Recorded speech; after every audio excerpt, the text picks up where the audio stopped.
Welcome to the Benzano Podcast, where we're calling a spade a spade. Great to be here with you guys today. Nobody cares. Go home. It just dawned on me this morning, folks. You think if the NBA was 2 months away from starting their season, the NBA that's in bed with Disney, ABC, ESPN, that they wouldn't tell their networks to start talking about their league to get the word out to the public of what's going on? You don't think they'd start pushing propaganda because they have so much money to lose? Public of what's going on? You don't think they'd start pushing propaganda because they have so much money to lose if there's no season? If there's no NBA season, ESPN loses drastically. ABC, drastically. Disney, drastically. NBC, big money they lose. But why aren't they doing that with the WNBA? Why aren't they so worried and concerned that propaganda needs to be put out there to save the WNBA season, to put some pressure out there publicly? The only pressure we see are from content creators. You know, we got $460 million. That is the number staring down every WNBA owner right now. The projected cumulative loss under the Players Union's latest CBA proposal. Not a negotiating tactic. Not a scare number floated to win leverage. A financial forecast built from the league's own projections. And it is the reason we are barreling toward the most dangerous moment in WNBA history. Here is what you need to understand before anyone else explains this to you. The WNBA is 2 months from tip-off. The clock is running. And yet ESPN has said nothing. ABC has said nothing. The major sports talk shows that flood your feed every morning. Not a single syllable about the collective bargaining crisis threatening to erase an entire season. That silence is not an accident. It is a signal. And today, we are going to decode exactly what it means. The story begins with a warning from someone who has sat in the rooms where leagues live and die. David Samson, former president of the Miami Marlins and one of the sharpest sports business minds in the country, went on his podcast and delivered a message so blunt it should have been the lead story on every major network. He said a WNBA deal only happens on the owner's terms. Full stop. Not on the players' terms. Not on the union's timeline. The owners are going to set the floor, and the players are going to meet them there, or there will be no floor at all. If that analysis cuts through the noise for you, hit that like button right now. This is exactly the kind of breakdown that never makes it onto the major shows, and that is precisely why you are here. Mainstream media, your Stephen A. Smiths, your Colin Cowherds, First Take, Jason Whitlock, First Things First with Nick Wright. As far as shows like that are concerned, they haven't uttered a single syllable about the WNBA and what's going on with CBA negotiations. Almost as if they just don't care. Almost as if the air is completely let out of the balloon. Now, I know Nick Wright yesterday talked about the most popular basketball stars currently going on, and Caitlin Clark's name got brought up, but that was Caitlin Clark's name, nothing about the WNBA. Not too much to lose if there's no WNBA season. The conversations that a league like, if the NFL was months away from a lockout and the season was about to start, you think ESPN would be quiet about an NFL lockout? Not one bit.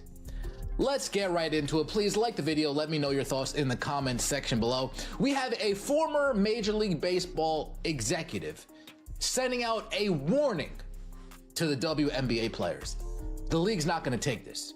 If there is a... Samson did not arrive at this conclusion from the cheap seats.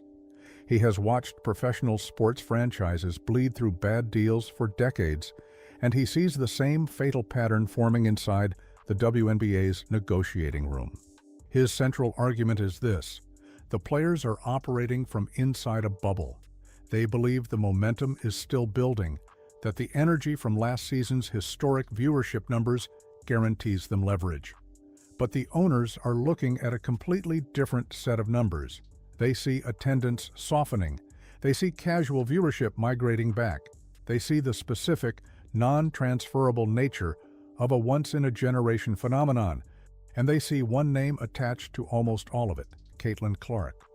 Samson called Clark the league's one stimulus package, a force so rare that 30 years of WNBA history has never produced anything close to it. That framing is critical because it is the exact lens through which owners are evaluating every demand on the table. Clark is not proof the league has arrived. She is proof of what is possible if the business structure survives long enough to build around her. The owners understand that distinction. The players' union, according to Samson, does not. Let's talk numbers, because this is where the negotiation fractures completely. The Players Association initially floated revenue-sharing demands as high as 40 to 50% of gross revenue, figures so detached from operational reality that experienced observers called them absurd on sight. The union subsequently walked that back to 31%, then to an average of roughly 27.5%, beginning at 25% in year one. They also proposed a salary cap below $9.5 million, down from an earlier ask of $10.5 million. In isolation, those concessions sound significant, but stacked against the owner's own projections, they barely register, because even at 27.5%, the cumulative losses still land near that $460 million figure that is making franchise owners categorically unwilling to sign. The gap between the two sides is not a gap that compromise alone can bridge. The owners are proposing a 2026 salary cap of approximately $5.65 million. The players want a cap below $9.5 million. That is nearly $4 million per season in difference, compounded across a multi-year agreement.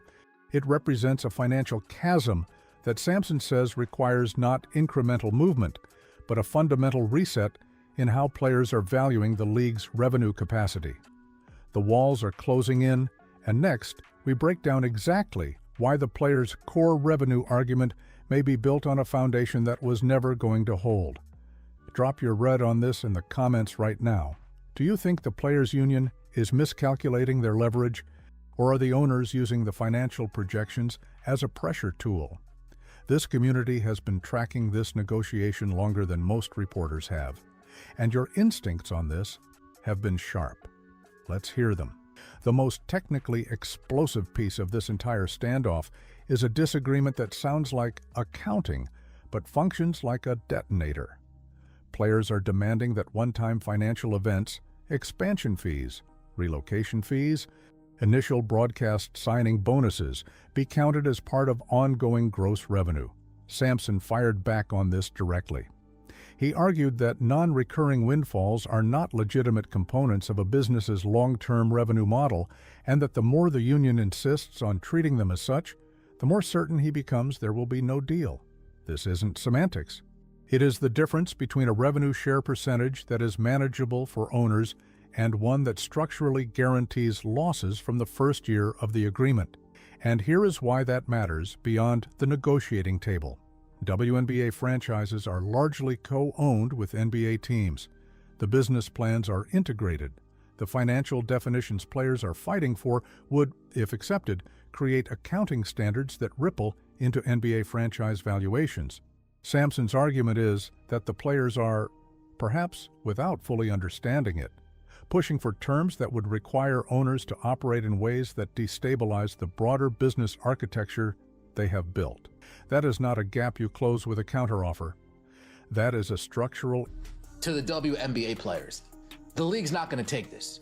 If there is a deal that is proposed that does not favor the league, that does not benefit the league is not going to take this. The owners need to, the players need to understand that. The players need to realize that. The owners aren't going to take this deal. Let's see what David Samson has to say.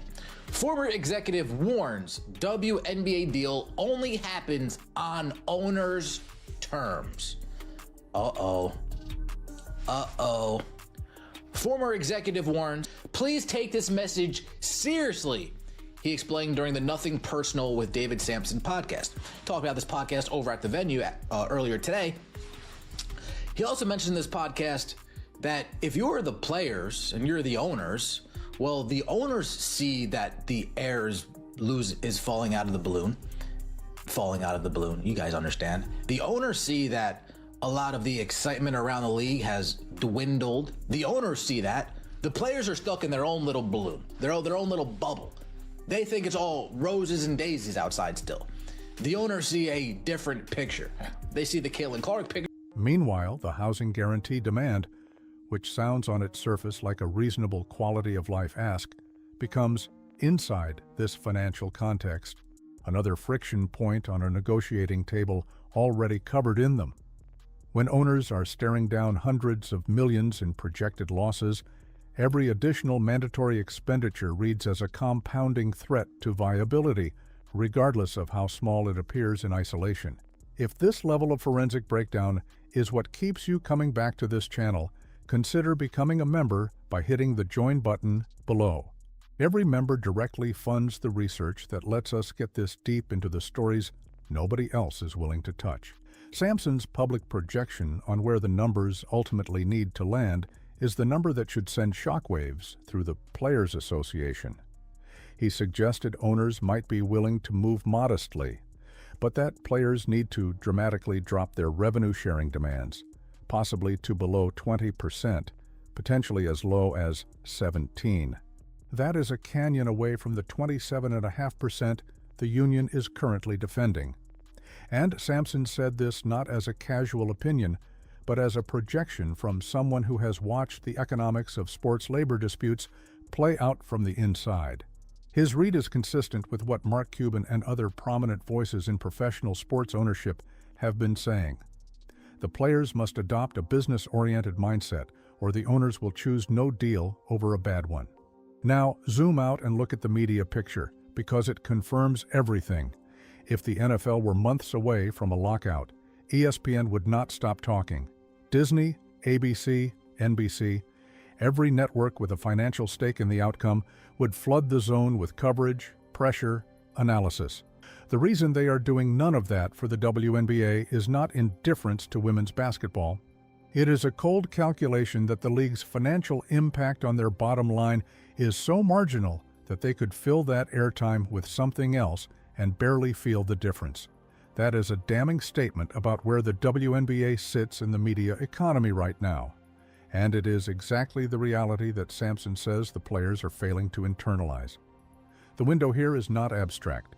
Caitlin Clark's second season is the single most anticipated event the WNBA has ever had entering a calendar year. That anticipation has a shelf life.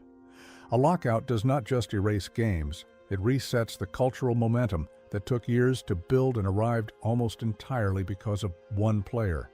If the union misreads this moment, believing Clark's popularity gives them unconditional leverage, the owners will let that belief run straight into a wall.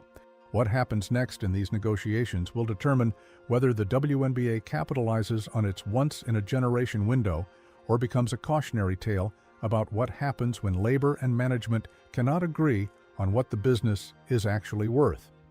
The executives who have been through this before are not whispering, they are saying it out loud.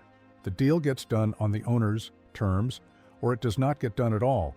Subscribe and hit the notification bell so you are here the moment this breaks. Because when a resolution comes, or when the lockout becomes official, you will want the full breakdown before anyone else frames it for you. We are tracking every development, and the next video will go even deeper into what a potential work stoppage would actually cost every player on the roster, not just in salary, but in the endorsement economy that has been quietly building around this league. Do not miss it.